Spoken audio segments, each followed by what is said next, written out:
Hello everyone and welcome to the first video on the Law by James YouTube channel. In today's YouTube video, we're going to be going through the top 3 side hustles that I did alongside being a law student. Before I start, make sure you do drop a follow on my TikTok and subscribe to this YouTube channel, as this is going to be the #1 resource for giving you guys tips on your law exams and general lifestyle and tips whilst at university. So my #1 side hustle that I did whilst at university was a law tutor. Now the great thing about this is that there is absolutely nothing that you have to spend to start this up. Also great because if you're studying at university like you should be, you should also know the content of the course and how to get the top marks. Regarding getting clients, I just did a really simple quick application to StuDoc, and I also did one to My Tutors, and I either got all of my clients through those websites or I utilized social media content creation to increase my clients through that. This is something that's really easy and it's got great transferable skills for actually being a lawyer too, and so I highly recommend anyone who is looking to go into law or just looking for a side hustle whilst at university to take this up. #2, you guys need to get a skill that is in demand. So the second side hustle that I did whilst at university too is actually video editing. I chose a video editor for this, but you can do other things as well, like coding for instance, or photo editing,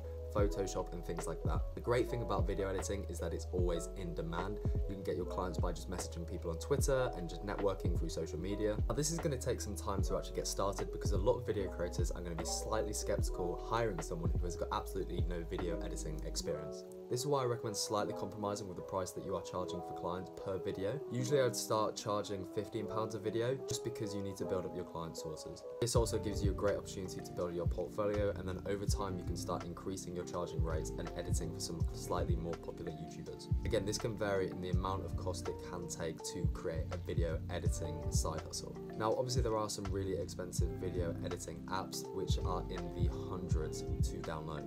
But you don't need this. You can start off small and use CapCut, or Final Cut Pro is a great one if you have an iMac. But remember guys, start small, work big. You definitely don't need to be jumping into this straight away and spending hundreds on video editing softwares. Just not profitable, and it's definitely not proportionate. I certainly spent nothing on video editing softwares when I first started out. I've now built my video editing side hustle to way over 4 figures. And the disadvantages for this is it can be slightly time consuming. You can be editing videos for way up to 10 hours a day sometimes. My third and final side hustle is being a brand ambassador. This is a great way to earn whilst doing social media. I personally throughout my studies was a uni homes ambassador. This way, unlike most of creators, you can still get an income for creating content even though you're not in the thousands of followers. It's also a great way because you can also work indirectly with quite a lot of other brands through the connections of that brand ambassador program. So for instance, I was able to work with brands such as VK, and I'm pretty sure Misguided did a collab with the uni homes as well. Again, this is not the most easiest to do. There are obviously a lot of applications that you have to go through